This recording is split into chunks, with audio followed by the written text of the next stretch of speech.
Bien, hermano, me he querido apoyar de un PowerPoint para compartir el mensaje de hoy. Y como digo, hermano, no es una palabra que nace de un estudio, sino que es una palabra tampoco de un tiempo de meditación, porque obviamente son disciplinas que los predicadores y los pastores tienen que ejercer para poder trazar la palabra de Dios. Pero muchas veces el Espíritu Santo inspira a los hombres de Dios, pone una alerta en nuestro corazón, nos habla a través de circunstancias o de otras personas. Y creo que esta palabra, hermano, ya ha sido confirmada en el corazón de algunas personas que así me lo han hecho sentir.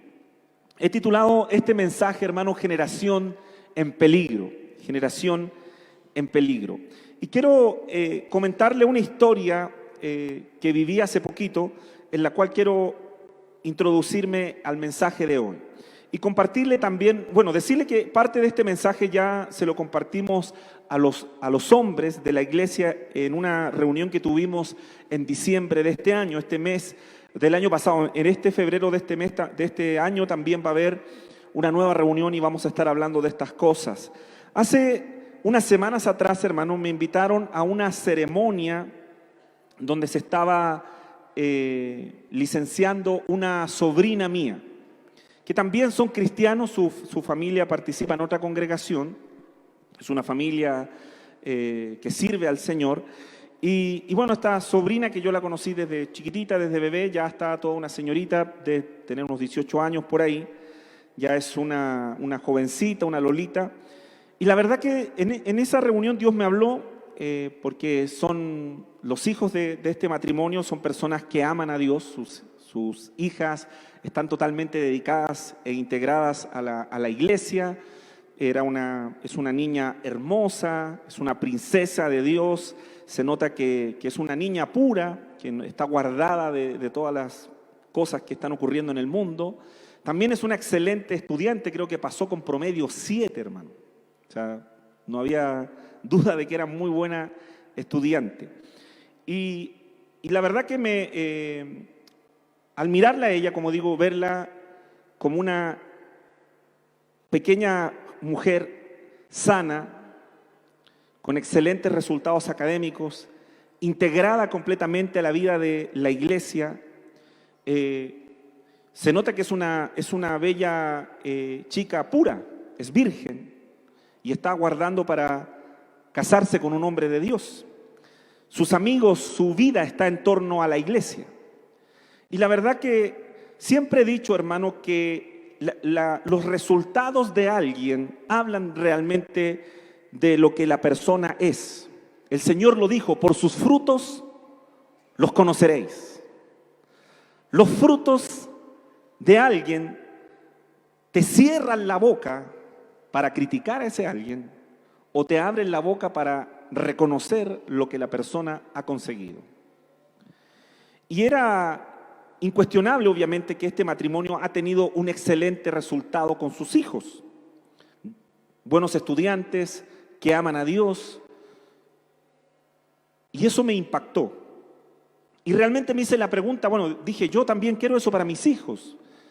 Quiero estar en algún momento no solamente orgulloso de los logros académicos de mis hijos, que espero que los tengan, pero quiero ver que mis hijos amen a Dios, que la vida de mis hijos esté en la iglesia, que los amigos de mis hijos sean los hermanos de la iglesia, que sus sueños y esperanzas estén centrados en la iglesia, que mis hijos tengan temor de Dios. No quiero que sean capturados por este mundo y sus ideologías.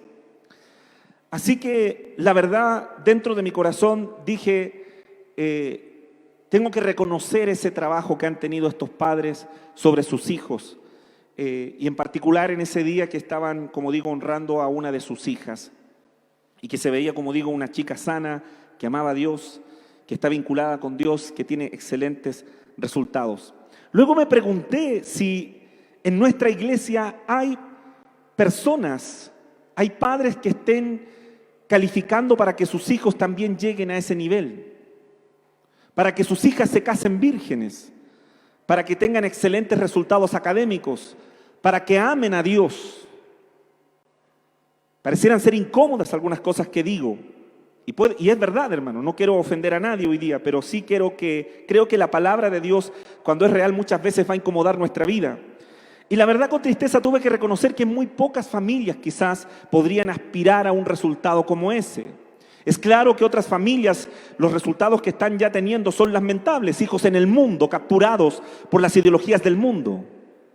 Entonces, creo que hay algo que tiene que cambiar en nuestras vidas, y de esto se trata este mensaje. Hay una generación en peligro, hermanos, y esa generación en peligro está en peligro a causa de algo que está ocurriendo en nuestra iglesia, que lleva años sucediendo y que la pandemia ha agravado, y que tiene que ver con una tibieza espiritual. Hay tibieza espiritual en cada familia de nuestra congregación. Y esa tibieza espiritual, hermano, trae un resultado nefasto no solo sobre nosotros, sino que también sobre una siguiente generación. Y de eso se trata este mensaje. Este mensaje se trata de una advertencia y un diagnóstico para que tú evalúes realmente tu vida espiritual y tus resultados. Segundo, para que podamos ver también una luz de esperanza en los cambios que nosotros debemos tener. Pensaba dentro de esto que ocurría ese día en esta ceremonia, ¿qué metas y objetivos esperamos tener los padres sobre nuestros hijos? ¿Qué esperas de tus hijos? ¿Solo que sean buenos profesionales? ¿O esperas algo más? Y yo en ese momento llegué a una conclusión y dije, seguramente un padre espera que su hijo tenga un buen desarrollo académico. También esperan que sus hijos tengan una excelencia moral. Me imagino que no te gustaría que tus hijos sean unos promiscuos, sean unos fornicarios, sean personas con una baja moralidad. Me imagino que tú quieres algo diferente para ellos. Pero a veces hay que reconocer que la excelencia espiritual es una de las últimas metas y propósitos que nos fijamos. Muchos padres están absolutamente comprometidos en que sus hijos solo sean buenos profesionales, pero realmente no hacen nada para que sus hijos sean realmente cristianos verdaderos y tengan temor de Dios.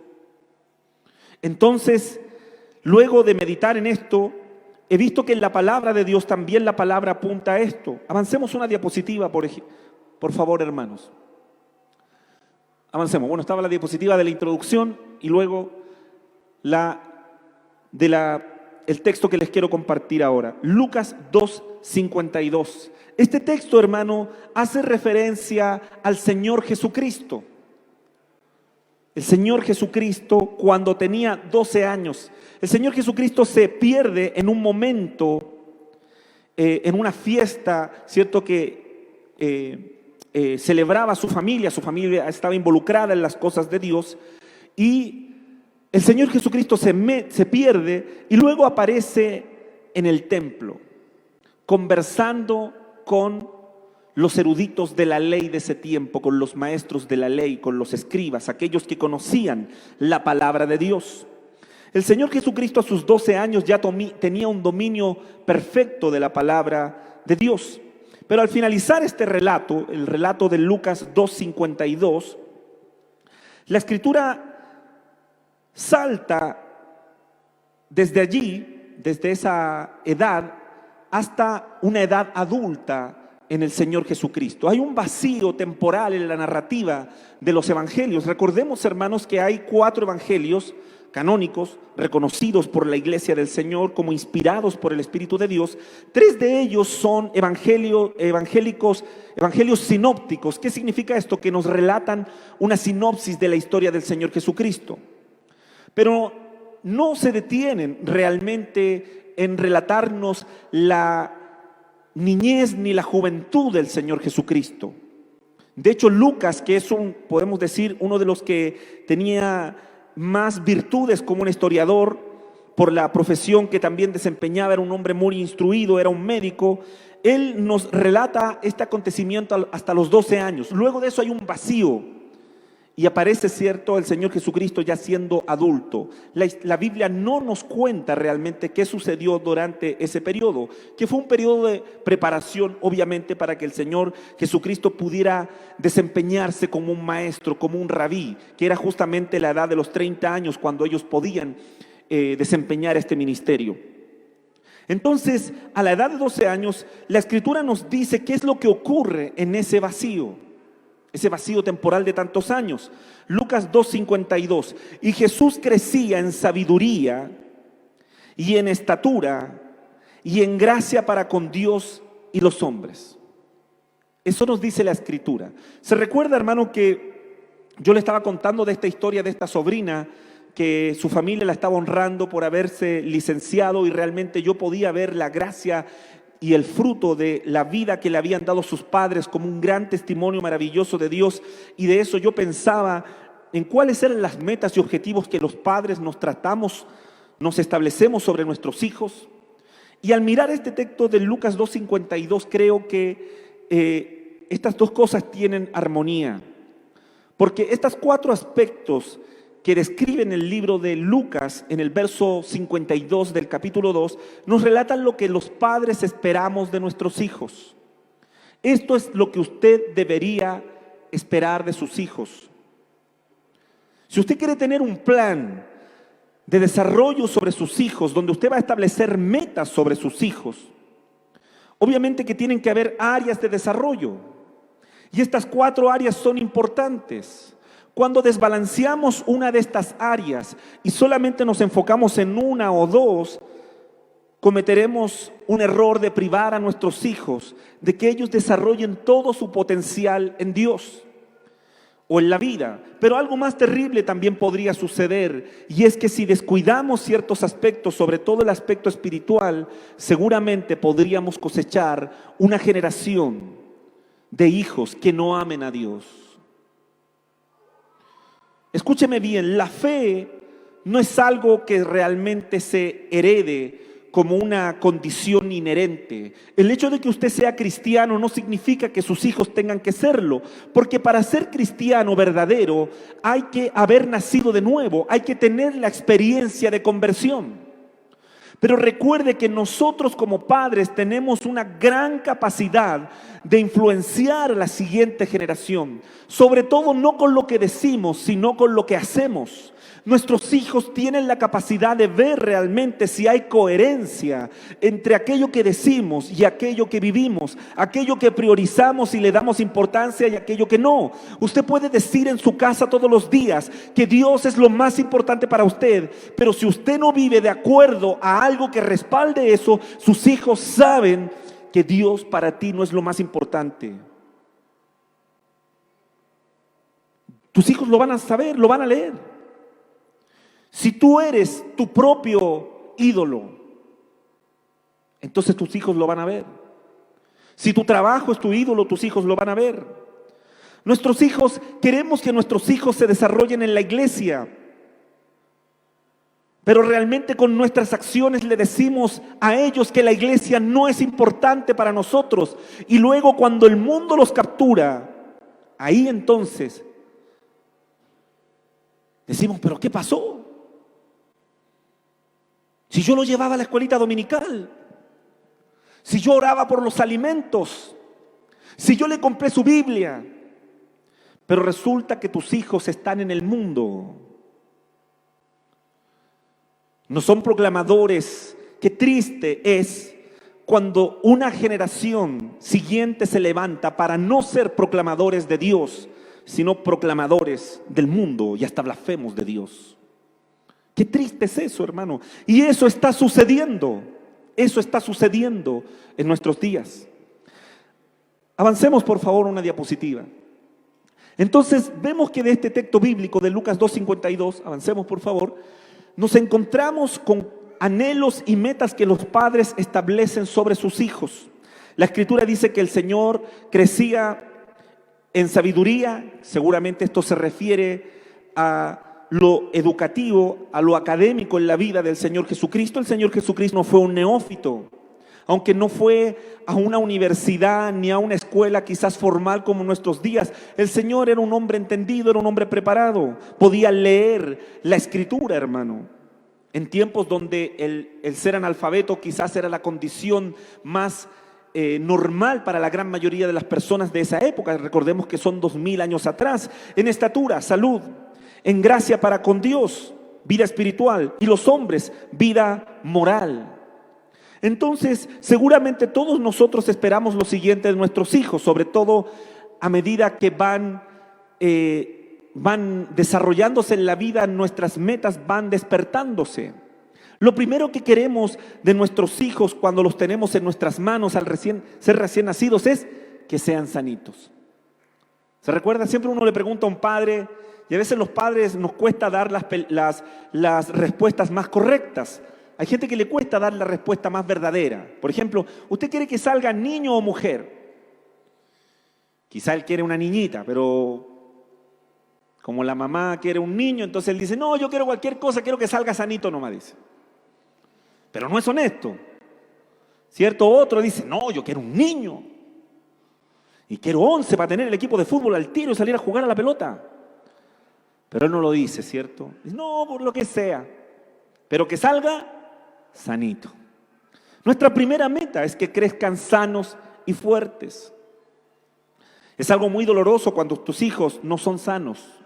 Cuando cargas con una enfermedad es algo terrible, hermano. Las familias sufren mucho. Lo siguiente que queremos a medida que ellos van avanzando en la vida y ya sabemos que están sanos y fuertes y procuramos eso. Todos nos esforzamos por darle la mejor comida a nuestros hijos, por darle todo lo que realmente a veces quizás nosotros no tuvimos, se los queremos dar a ellos. Por eso también es muy importante llegar sano para ser un padre sano. Porque todas las heridas y carencias que tú tengas en tu niñez y que no tengas resueltas, de alguna manera las vas a proyectar sobre tus hijos. Entonces hay que tener cuidado con eso, hay que estar sano. Lo siguiente entonces es esa excelencia educacional. Todos queremos que nuestros hijos lleguen a ser profesionales, como una gran meta de vida. Y está bien, hermano.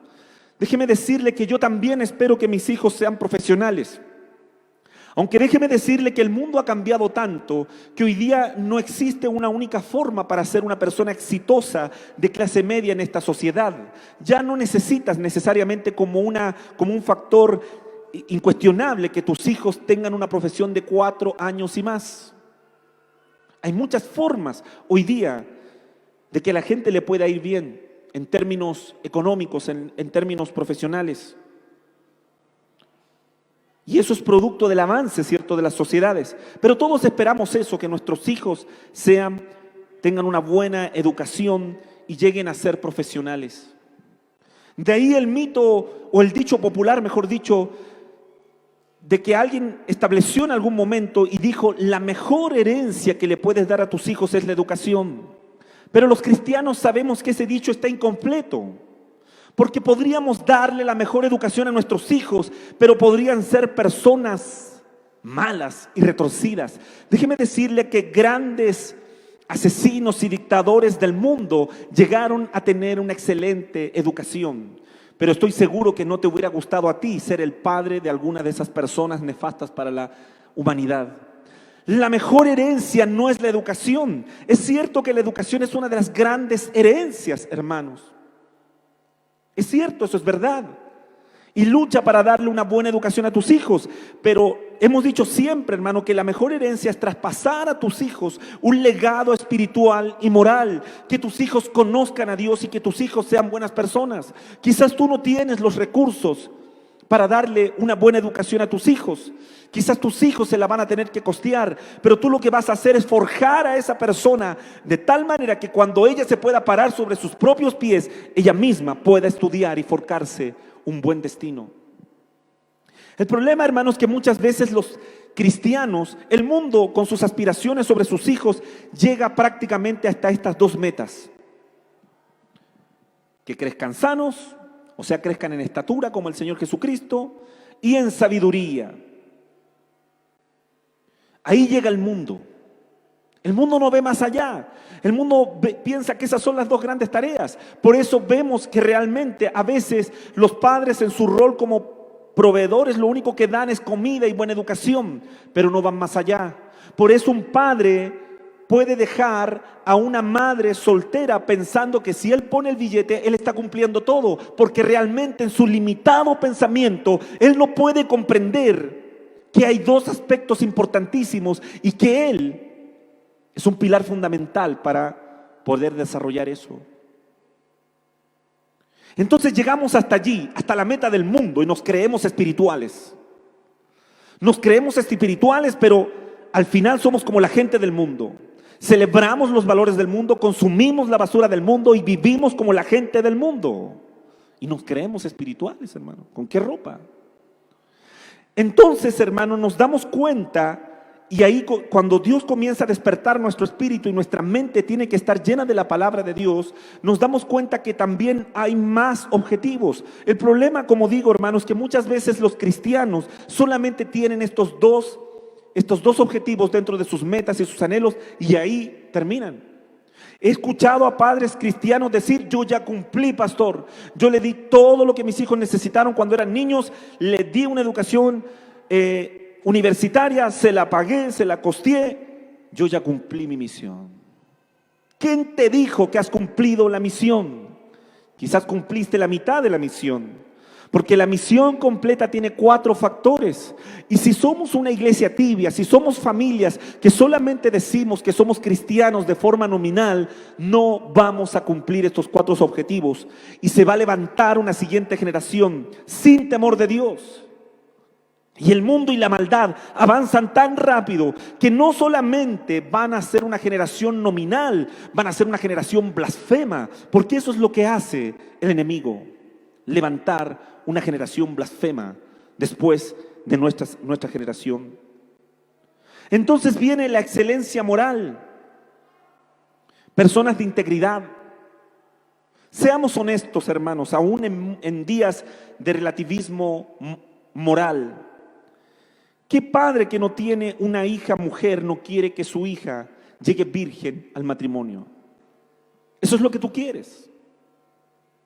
El problema es que decir estas cosas hoy día parece tan fuera, parece tan incorrecto del punto de vista político, de lo políticamente correcto, que esto nadie lo dice ya. Entonces no se le enseña a los hijos esto. ¿Se recuerda usted cuando los padres eran muy categóricos en estas cosas? Quizás eran tiempos de mayor ignorancia donde los hombres no tenían desarrollada quizás toda la inteligencia emocional que hoy día tienen, pero muchas veces los padres cantaban esto a sus hijas. Me recuerdo que mi esposa me cuenta una historia que tuvo ella con su padre. Mi suegro tuvo 4 hijas mujeres. Entonces dice que un día sentó a las 2 más grandes, mi esposa y su hermana Vesna, eran todavía adolescentes. Entonces les dijo: cuidadito que anden haciendo cosas de grande acá, porque la que queda esperando una guagua se va de la casa. Y Vesna, que era más chiquitita, que todavía parece que no le llegaba ni el desarrollo, no entendió mucho qué significaba y dijo, miró y dijo: pucha, qué triste, vamos a tener que irnos entonces.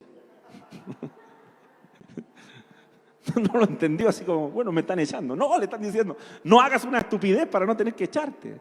Pero hoy día, hermano, hay que reconocer que el estándar moral, aún de los padres cristianos, no ha sido formado o forjado por la palabra de Dios. Ha sido deformado por el mundo, hermano.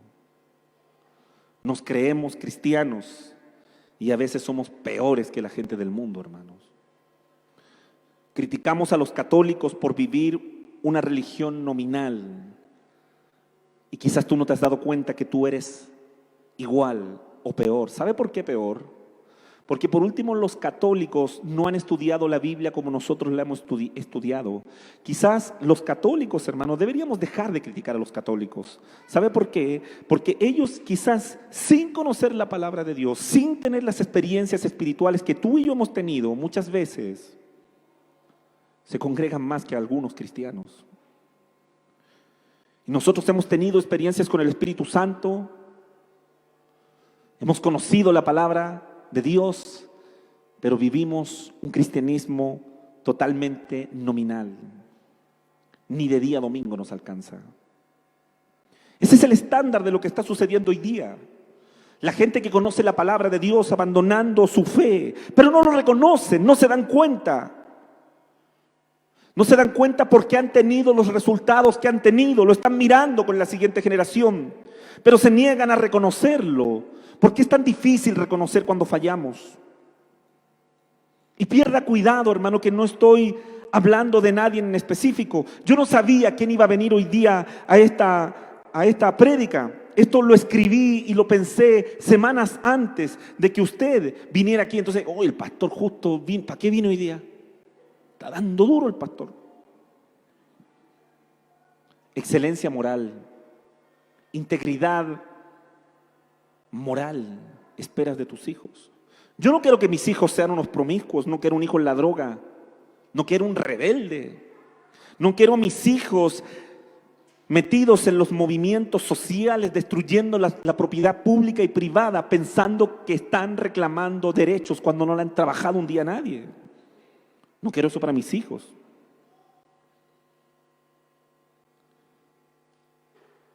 Yo quiero que mis hijos sean hombres de bien,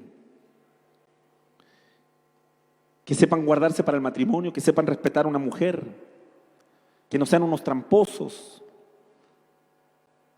que valoren el esfuerzo. Pero a veces le damos todo a nuestros hijos pensando que queremos cumplir las 2 primeras tareas. Les damos todo para que crezcan sanos y fuertes, le damos todo para que tengan una excelente educación, pero no hemos velado para que ellos tengan un gran estándar moral y sean personas de integridad y diferentes. Enséñale a tus hijos a que sean diferentes y enfrenten un mundo donde hoy día fumarse un pito parece no ser algo malo, donde tomarse un trago parece no ser algo malo, donde guardarse para el matrimonio parece ser algo absurdo y estúpido. Enséñale a tus hijos a que sepan argumentar, a que tengan un pensamiento crítico, a que puedan enfrentar al bullying, a que puedan enfrentar a toda esa gente que no tiene la capacidad de pensar de forma diferente. Enséñale a tus hijos a enfrentar un mundo que cada día se pone más malo. Entonces está esa tercera meta, excelencia moral. Y luego viene esa excelencia espiritual como un cuarto objetivo. El problema, hermanos, es que los cristianos no estamos luchando realmente para que eso suceda. Es por eso que a ti no te duele comprarle un libro carísimo para que tus hijos estudien, pero seguramente te dolería mucho comprar una Biblia de estudio para tus hijos. ¿Por qué hacemos eso? ¿Por qué realmente a veces, hermanos, nuestras prioridades están tan equivocadas? ¿Por qué realmente hemos caído en vivir un cristianismo tan nominal donde no le estamos diciendo a nuestros hijos que parte de nuestra educación, parte de nuestra crianza para con ellos es que ellos tengan sensibilidad espiritual? La sensibilidad espiritual se desarrolla en casa, porque la fe se construye en casa. Y no estoy hablando de enseñar una religión. Recuerde, usted no le puede enseñar a sus hijos a adorar. Pero lo que usted puede hacer es que si usted adora en su casa y el Espíritu de Dios desciende sobre tu casa, tus hijos estén expuestos a un ambiente de unción y de presencia de Dios. Y ellos tengan sensibilidad espiritual, sobre todo cuando son niños y su corazón no está mancillado por este mundo asqueroso que lo único que va a hacer es torcer sus corazones y su mente. Sensibilidad espiritual. Pero a veces, hermanos, los padres caen en vacíos tan grandes. Veo con dolor hoy día hermanos que algún día fueron líderes, personas que sirvieron a Dios, personas que tenían temor de Dios, tan apagados en su fe, tan centrados en su desarrollo personal, en sus viajes, en su descanso y privando a sus hijos de vivir un ambiente espiritual. El problema, hermanos, es que no están dimensionando el costo que eso va a traer. Volviendo, hermano, al caso de la introducción que yo le contaba, quizás más de alguna persona podría decir de este matrimonio, son muy fanáticos. Es que ese hermano es recuático, es cuático, sí es cuático. Tú lo conoces y es cuático. Y ¿sabe? Déjeme decirle algo. Sí, yo creo que es un poco cuático. Pero ¿sabe qué? Cuando tú ves esos resultados y ves el resultado de otro que es más sofisticado y no es tan cuático, pero ves a sus hijos revolcándose en el asqueroso mundo, entonces me dan ganas de ser cuático. Me dan ganas de ir y felicitar al cuático y decirle, ¿sabes qué? No importa que te hayan criticado, que te dijeron cuático, lo que quieran. Pero el resultado que tienes tú habla por sí solo. Porque la Biblia dice, por sus frutos los conoceréis. Hermanos, hay mucha gente que no ha sido cuática y que van a llorar y sufrir los dolores más grandes, las decepciones más grandes a causa de sus hijos. Y es doloroso, hermano. Y la historia no termina ahí, hermano, porque a veces las cosas se van precipitando peor todavía hacia una tercera generación, tus nietos. Yo quiero que mis hijos amen a Dios. Quiero que mis hijos tengan excelencia moral. Claro que espero que mis hijos estudien y sean buenos profesionales o emprendan algo y no sé, sean inventores, lo que quieran ser y les vaya bien en la vida. Y también quiero que estén sanos y fuertes. Entonces, cuando hablamos, hermanos, de una enseñanza integral, tenemos que entender que tenemos que traer un orden nuevo sobre nuestras vidas y darnos cuenta que quizás hay áreas que hemos descuidado o hay áreas que realmente nunca han estado formando una parte importante, hermano. Y este año va a ser un año de muchos cambios donde vamos a volver a retomar muchas cosas como iglesia, porque no podemos dejar, hermano, que una siguiente generación se pierda. Avancemos, por favor. ¿Cuál es el gran problema hoy día, hermano? Es el enfriamiento espiritual. El enfriamiento espiritual se debe a muchas razones, hermanos. Una de las principales razones también se debe al avance y progreso económico que tienen las personas. Es cierto, hermano, que no vivimos en un país desarrollado, no vivimos en Europa ni en Estados Unidos, pero aquellos que han tenido la posibilidad de estar en países desarrollados se dan y reconocen. Yo he podido, hermano, estar en Europa, también en Asia 2 veces. He conocido varios países de Sudamérica y le puedo decir que el estándar económico que viven algunas familias de Chile es de clase media para arriba. Acá la gente vive bien. No todos, obviamente. Quiera usted, no, pero pastor, ¿cómo? No, pero hay gente que vive muy bien, hermano. Aquí mismo en esta sala hay gente que tiene 2 profesiones, que pueden tener 2 o 3 autos, que pueden viajar, escúcheme bien, pueden viajar a cualquier parte del mundo si lo quieren, a cualquiera. A Tailandia, a Europa, a Estados Unidos, donde usted quiera, hermano. Podrían incluso hasta costearse primera clase. Podrían comer en los mejores restaurantes de esta ciudad y de cualquier ciudad de este país y alojarse en los mejores hoteles, 5 estrellas de este país. No estoy hablando de algunas excepciones que son absurdas y cosas que valen ya cifras irreales. Pero usted podría estar hoy día, si quisiera, algunas familias, ¿cierto? Como digo, no todos, pero ese es el nivel que tienen algunos. ¿Sabe cuál es el problema? También accedemos a la mejor tecnología del mundo. Usted puede tener el último celular, el que se está estrenando en Estados Unidos, a las pocas semanas está aquí. No se vaya a creer ese cuento que se recuerda antes que nos decían que aquí tenemos la tecnología como de 10 años. ¿Se acuerda que había gente, los expertos en tecnología decían eso? Bueno, expertos, comillas. Dicen, no, acá nosotros usamos los celulares de 10 años de desfase. Eso es absurdo, hermano, si el mundo está globalizado, hermano. Usted tiene acceso a tecnología, estándar de vida, a cosas que son buenas. Obviamente no todos. ¿Sabe cuál es el problema entonces? Es que ese avance económico, esa bendición económica muchas veces se traduce en un enfriamiento espiritual. ¿Se recuerda usted la historia de ese pastor norteamericano que viaja a África y ve las viviendas y lo que comen? y le dice al pastor africano, le dice: es increíble, yo admiro tu fidelidad a Dios, porque ustedes viven en la extrema miseria, viven en chozas, comen cosas asquerosas, pero ustedes son personas muy fieles a Dios. Y el pastor africano le pregunta: ¿y cómo son las iglesias allá? No, las iglesias son cuadras enteras, tenemos aparcamiento, hay casinos dentro de la iglesia, hay de todo, hay pastores para los niños, para los jóvenes, hay de todo, transmitimos por la tele. Hay hasta aire acondicionado en los templos. Entonces el pastor africano le dice: yo te admiro más, pastor, porque con todo ese lujo y esa ganancia, seguramente para mí sería más difícil seguir a Dios. Hermanos, la pobreza a veces no es un gran enemigo para que las almas se vuelvan a Dios. A veces es el desarrollo, es el avance.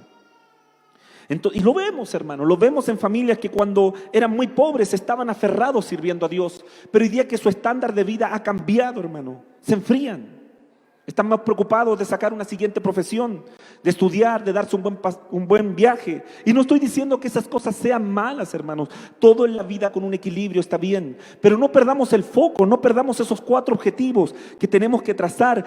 Evaluémonos si realmente estamos en una tibieza espiritual. Esta frase la escuché de una gran mujer de Dios. No es una frase mía, pero es una frase que creo que vino de parte del corazón de Dios y confirmó parte de este mensaje.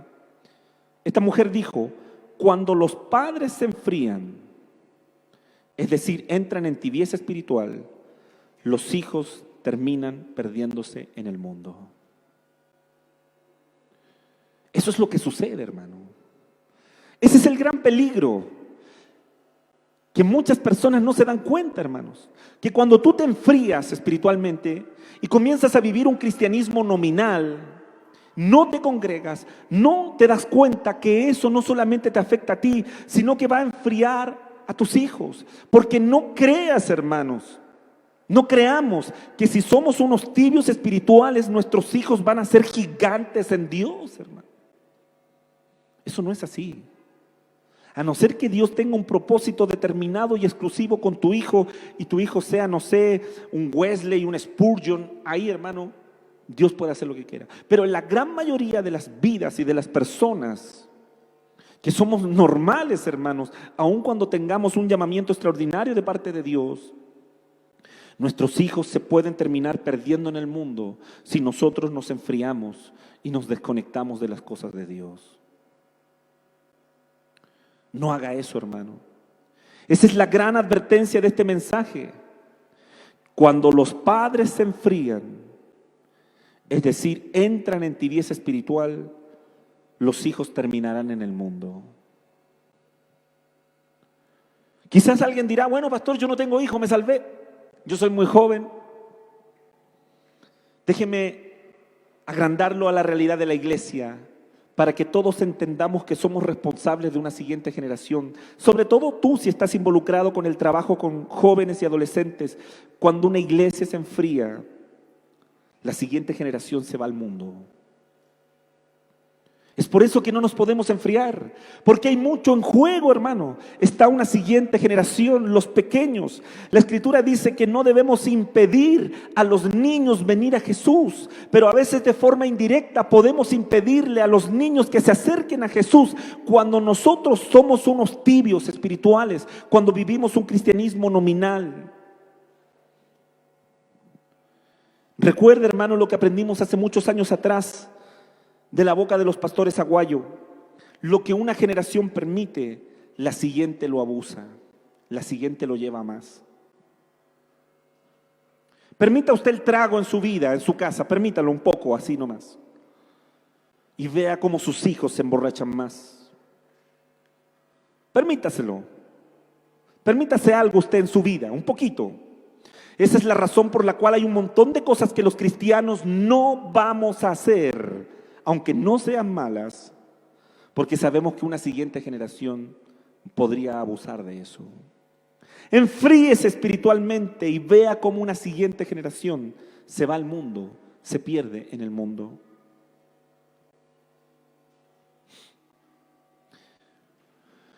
Avancemos, por favor. Veamos en el relato bíblico, hermano, de Jueces 2, algo que sucedió. Esto ya ha sucedido muchas veces, una siguiente generación que se entibia y se olvida de Dios. Jueces 2:10 dice, también murió toda aquella generación. Dios siempre está pensando en términos generacionales. Y surgió otra que no conocía al Señor. ¿Cómo que no conocía al Señor? ¿No habían escuchado nada de Dios? Ese conocer, hermano, no significa solamente una información, sino que se refiere a esa experiencia. No tenían una experiencia con Dios, ni sabían lo que Él había hecho por Israel, no tenían testimonio. Tú tienes testimonio, tú sabes cuando Dios te rescató, cuando no tenías nada. Tú sabes cuando el Señor fue tu proveedor, cuando estabas ahí, pero ¿y si tus hijos no lo experimentan? Si tú le has dado todo a tus hijos, si tus hijos no han dependido de Dios. Es por eso que nuestros hijos a veces no tienen una comprensión de lo que cuesta el dinero, de lo que cuestan las cosas y mucho menos de que Dios es el dueño de todas las cosas. ¿Sabe por qué? Porque no han tenido experiencia, no han tenido una vida con Dios. Deje que Dios sea el proveedor de sus hijos también. Que sus hijos lo experimenten. Esos israelitas, ¿quiénes? La siguiente generación, hicieron lo que ofende al Señor. Por eso digo que no es tan terrible pensar que incluso la siguiente generación puede ser una generación blasfema, que esté contra Dios. Ya ni siquiera cristianos nominales, sino que sean los portavoces del mismo infierno.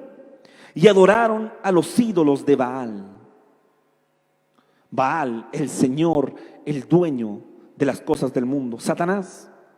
Abandonaron al Señor, Dios de sus padres, que los había sacado de Egipto, y siguieron a otros dioses, dioses de los pueblos que los rodean. Escuche bien qué interesante es esto, hermano. Llegan a Canaán y por la testarudez del pueblo, Dios no elimina a todos los pueblos que los rodean, quedan parte. Y esas naciones que siempre ejercían influencia sobre las personas, siempre van a haber dioses de los pueblos que los rodean. Y quizás usted dice, pero ¿de qué dioses estamos hablando?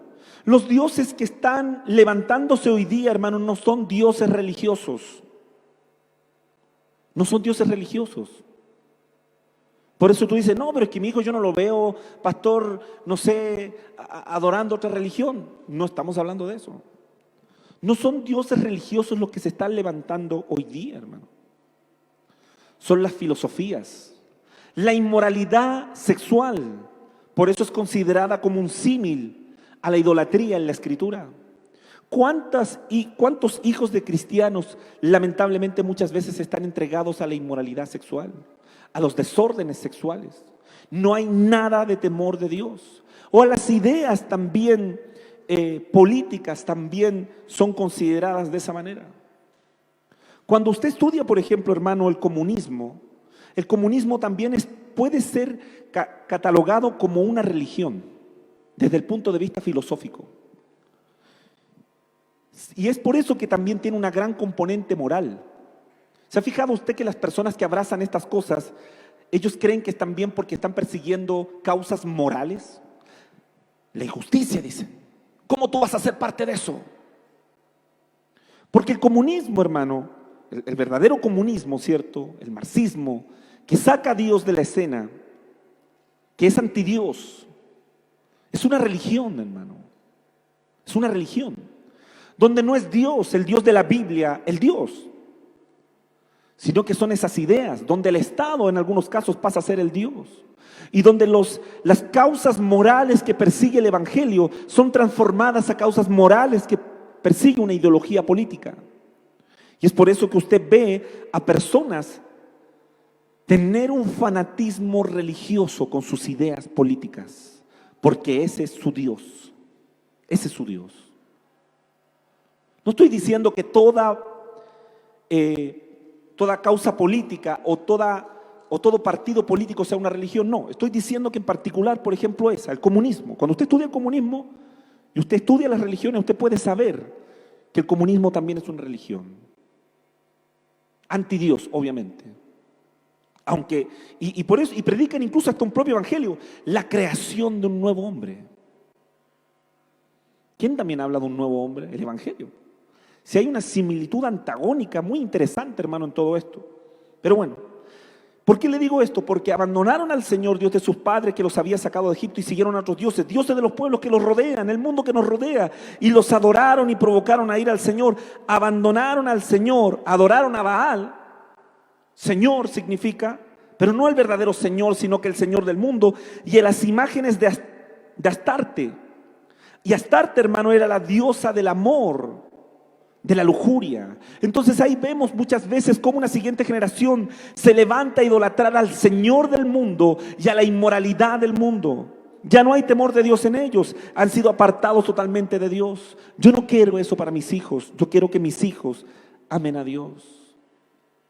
Si hay una causa que defiendan y estén dispuestos incluso a dar la vida por ellas, sea el Evangelio, hermano. Pero estamos levantando una generación, hermano, que no está amando a Dios. Y esto es lo que sucede, hermano, en Jueces 2. El verso 17, nos saltamos al 17, dice: pero tampoco escucharon a esos caudillos. Dios levantaba caudillos, Dios levantaba jueces para que les advirtieran y los lideraran, sino que se prostituyeron al entregarse a otros dioses y adorarlos. Muy pronto se apartaron del camino que habían seguido sus antepasados. Y escúcheme bien, esta es la clave: el camino de la obediencia a los mandamientos del Señor. Ese es el problema. Cuando hay tibieza espiritual, tú dejas el camino de la obediencia a los mandamientos del Señor. Y eso es lo que tus hijos comienzan a ver. Tus hijos comienzan a ver que hay cosas que son más importantes que obedecer a Dios. Cuidado lo que le enseñamos a nuestros hijos. No solo con nuestras palabras, sino con nuestras acciones. Tus hijos van a saber si realmente es prioritario para ti congregarte o no. Lo saben, hermanos. Y a veces decimos: no, pastor, es que yo prioricé la familia, por eso no me congregué. Oye, hermano, estáis priorizando rearte a tu familia porque no te veo hace como 2 años. Hermanos, son cuentos realmente, son cuentos. Usted sabe que sí. Son cuentos, hermanos. Yo también tengo una familia, hermano. Y sé que es verdad que hay momentos que hay que priorizar a la familia. Pero tú sabes realmente, cuando ya no te estás congregando, no le estás dando la importancia a las cosas. Y tus hijos lo saben leer, lo pueden mirar en tus ojos. Y es por eso que después, cuando tú quieras que a tus hijos les sea importante congregarse, no lo va a hacer. ¿Sabe por qué? Porque nunca lo ha sido. Tus hijos saben si es importante ser íntegro o no. Si es importante estar comprometido hoy día con la iglesia del Señor. Son años, hermanos, donde el compromiso ha bajado en todo índole de cosas en el cristianismo. Y después queremos que se levante una generación con temor de Dios, una generación que esté dispuesta a estar comprometida con Dios, una generación que enfrente los nuevos vientos de este mundo, una generación que ame a Dios, una generación que se guarde para Dios en integridad. Hermanos, estamos simplemente fantaseando si nuestras acciones no tienen coherencia con lo que estamos diciendo. Avancemos, por favor, una diapositiva más. Son prioridades y acciones. Ese es el punto, hermano. Este año vamos a tener que definir muy bien ese cambio de prioridades, y esas prioridades tienen que estar respaldadas con acciones. Si para ti es importante Dios, vamos a tener que levantar un tiempo devocional en familia, vamos a tener que tener espacios de reunión entre familias, y vamos a ver si realmente tú eres capaz de priorizarlo o no.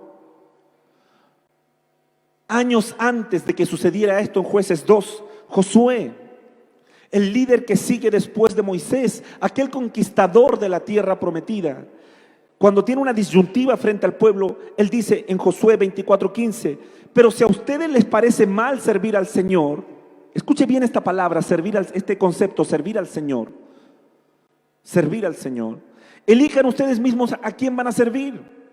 A los dioses que sirvieron sus antepasados al otro lado del río Éufrates. O sea, van a seguir adorando a los dioses que adoraban en Egipto, o a los dioses de los amorreos, los que habíamos mencionado, en cuya tierra ustedes ahora habitan. Y mire la determinación que toma Josué. Y esa es la determinación que deberíamos tomar cada uno de nosotros, hermanos, porque estamos viviendo tiempos de enfriamiento y tibieza espiritual. Y recuerde que cuando los padres se entibian, eso traerá como resultado que los hijos terminarán en el mundo. Cuando una generación actual se entibia en una iglesia, una generación siguiente se va a ir al mundo. Si los líderes de jóvenes y adolescentes de este tiempo están tibios espiritualmente, una siguiente generación se va a ir al mundo. Si los padres nos enfriamos, nuestros hijos se irán al mundo, es lo más probable. Entonces Josué, frente al pueblo, determina lo siguiente, dice: por mi parte, mi familia y yo serviremos al Señor. Y ojo que no dice vamos a ir a la iglesia los días domingos.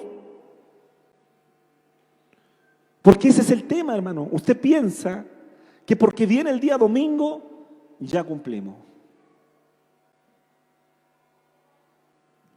Hermanos, ¿qué es servir a Dios? ¿Qué es servir a Dios? Te hago esa pregunta, ¿qué es servir a Dios? Y ahora te hago una pregunta incluso más pertinente todavía. ¿Tú estás sirviendo a Dios con tu familia? Sí, vamos a la iglesia. No te estoy preguntando eso. Puedes venir a la iglesia y no estar sirviendo a Dios. La pregunta es: mi familia y yo serviremos al Señor. Eso dice Josué. Estamos sirviendo a Dios. Tú sabes que lo único que hará que nuestros hijos entiendan y sean expuestos a un mover de Dios es que nos pillen a nosotros sirviendo a Dios. Cuando solo vienes a la iglesia, tus hijos se pueden perder incluso hasta dentro de la iglesia. Recuerde las 3 parábolas de Lucas 15. La segunda parábola es de la moneda perdida. ¿Sabe dónde se pierde la moneda? Dentro de la casa. Los hijos también se pueden perder dentro de una iglesia. Si tú solamente vienes y no sirves a Dios, y muchas familias no sirven a Dios, es prioritario, hermano, que nos levantemos para servir a Dios como familia.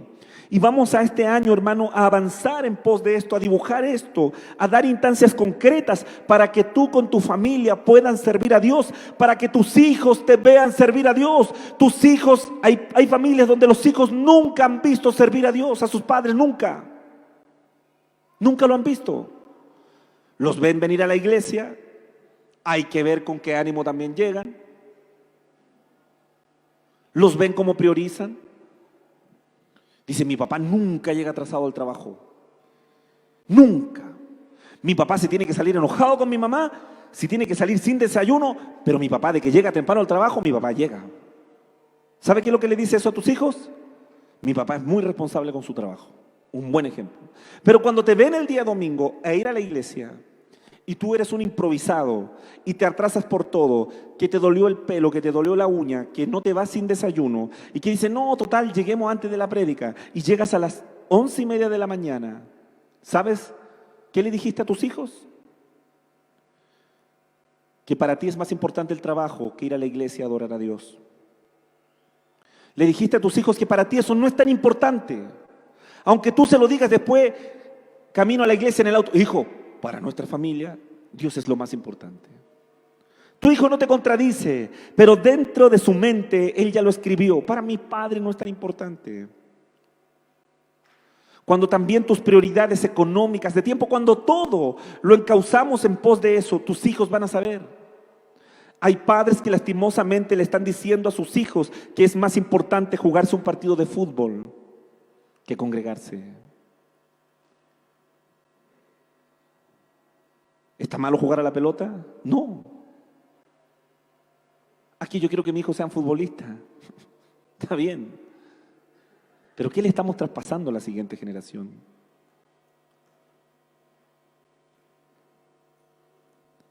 Mi familia y yo serviremos al Señor. Eso dijo Josué. Se lo dijo a toda una nación. Tienen que decidir. Tenemos que decidir, hermano, a quién vamos a servir. Avancemos hacia la última diapositiva. No lo vamos a terminar hoy día. Esto, porque creo que tenemos que estar hablando muchas semanas en torno a esto y se vienen muchos cambios que tenemos que tomar como iglesia. Pero recuerde, ¿qué significa servir a Dios? Y esto lo vamos a desarrollar en una prédica. ¿Qué significa servir a Dios? Quiero decirle 2 cosas que no significan servir a Dios hoy día. Porque yo quiero que usted se haga la pregunta, hermano, y discúlpeme si he sido tan pesado, tan directo, tan majadero. No sé otra manera de predicar, perdónenme. Servir a Dios no significa solo congregarse los días domingo. Recuerde que la única manera en que nuestros hijos sean expuestos a tener experiencias con Dios, a estar en un ambiente de unción, a que Dios se manifieste en sus vidas, no solamente es tener una fe nominal, sino que es que ellos tengan una historia con nosotros en conjunto en la cual estamos sirviendo a Dios. Hijos, estamos sirviendo a Dios. ¿Qué estamos haciendo, papá? ¿Por qué estamos haciendo esto? ¿Por qué dejamos de hacer aquello? ¿Por qué no podemos hacer esto, papá? ¿Sabes por qué? Porque estamos sirviendo a Dios, hijo, estamos sirviendo a Dios. ¿Qué está haciendo tu papá? Está sirviendo a Dios. ¿Qué está haciendo tu mamá? Está sirviendo a Dios. Hijos, este día vamos a servir a Dios. Pero cuando solamente nos congregamos de una forma nominal y ya no hay servicio de Dios en nuestras vidas, entonces nuestros hijos no están teniendo la posibilidad de ser expuestos a eso. Servir a Dios no significa solo congregarse los días domingo. Segundo, servir a Dios no significa identificarse de forma nominal con una religión. No significa eso, hermano. Usted puede decirle, a ver, en esta casa somos todos evangélicos. Aleluya, mi alma te alaba. Pero, hermano, usted escucha el reggaetón más asqueroso que se escucha en el mundo. Se le salen sus disparates, dice, estamos hablando en lengua. Pelean, hasta cosas robadas, hermano, en las casas de los hijos de Dios. No nos congregamos casi nunca, pero usted le dice, nosotros somos evangélicos.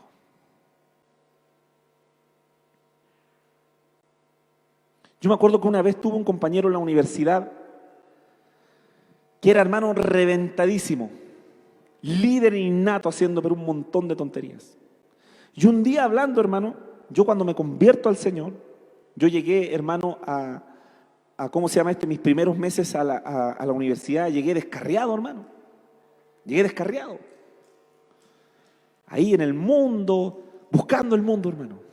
Pero cuando el Señor me agarra, hermano, literalmente de las mechas en la mitad del primer semestre, yo en el segundo semestre vuelvo convertido, hermano. Algo le pasó a Alejandro, cambió. Entonces, y yo la verdad, hermano, fui bien extremo en mi conversión. Y yo creo que fue bueno, hermano. Era así, pero fanático, hermano. Entonces un día hablando con este compañero, y me dijo, ¿y qué? No, es que yo soy cristiano, le dije. Y él me dijo, qué buena, compadre. Yo soy metodista, dijo. Así me dijo, yo soy metodista. Dijo, mi familia es cuarta generación de metodistas. Y yo igual. Yo a veces toco la batería, me dijo en la iglesia. Y yo lo miré y dije, pero vos qué hay a ser cristiano, no tenés nada. No, pero no seas así, si de verdad, dijo, si toda mi familia, ya, tu familia, pero tú no soy cristiano. Y ahí ya como que se enojó, pero ya estáis poniéndote pesado, si te estoy diciendo que soy metodista. Ya para no terminar en mala, ya soy metodista, ya. Hermanos, servir a Dios no significa identificarse de una forma nominal con una religión. Usted puede decir, no, somos evangélicos. De nada va a servir. De nada va a servir. Entonces quiero terminar, hermanos. Una realidad espiritual que tenemos que cambiar. Tibieza espiritual en muchas familias de la iglesia. ¿Cuál es el problema? Que cuando los padres se entibian, los hijos se pueden perder. Cuando una congregación se entibia, una siguiente generación se puede perder. ¿Qué hay que hacer? Hay que determinar, como lo determinó Josué, para que no se pierda una siguiente generación. Yo y mi casa serviremos al Señor. ¿Estoy sirviendo al Señor con mi familia? ¿Estoy sirviendo a Dios? Este año, hermano, le pongo esa meta, le pongo ese desafío, le hago esa invitación. Determine servir a Dios con su familia. Porque si no despierta, los resultados pueden ser lamentables, pueden ser horribles. Y nuestros hijos son muy valiosos. Tus hijos te los dio Dios. Y un día te va a pedir cuenta por ellos. ¿Qué hiciste con mis hijos? ¿Y qué excusa le vamos a dar? ¿Qué le vamos a decir? Que Dios nos permita levantar una siguiente generación o corregir una generación actual que quizás se haya enfriado o apartado de Dios, para que amen a Dios, para que sirvan a Dios, para que conozcan a nuestro Dios maravilloso. Póngase de pie, hermano, vamos a terminar orando en esta tarde, perdón. Y quiero que esté atento, hermano, a los cambios que se vienen como congregación, que vamos a ir compartiendo en primer lugar con el liderazgo y vamos a tomar esos cambios. Seamos generaciones que sirven a Dios con su familia. Sirvamos a Dios con nuestros hijos, que nuestros hijos conozcan lo que es servir a Dios. No privemos a nuestros hijos de eso, hermano. Dejémonos de tonterías, hermanos. No hay iglesias perfectas, no hay pastores perfectos, no hay familias perfectas. Lo que tenemos que hacer es levantarnos y servir a Dios con todo nuestro corazón. Que Dios habite en medio de nuestras familias. Oremos a Dios. No sé si con una música me pueden ayudar y podamos orar a Dios. Amado Dios, te doy gracias por este mensaje, Señor. He querido compartirlo con toda la fuerza y sinceridad necesaria, Señor. Porque hay un llamado, Señor, un llamado profético, Señor. Un llamado de autoridad sobre cada familia que está aquí. Y estoy seguro, Señor, fuera de todo misticismo, de toda frase cliché, que aquellos que han llegado hoy a este lugar, esta palabra era para ellos, Señor. Lo creo con todo mi corazón. Ayúdanos a tomar esta palabra que quizás es difícil, Señor, que quizás nos incomoda, pero es tu palabra, Dios. Es tu palabra. Tú dices que cuando tú amas, corriges, Señor. Ayúdanos a aceptar tu corrección, porque no somos huérfanos, somos tus hijos, Señor. Y tus planes no se han cancelado, Señor, sobre nuestras vidas. Tus planes están allí. Gracias, Dios.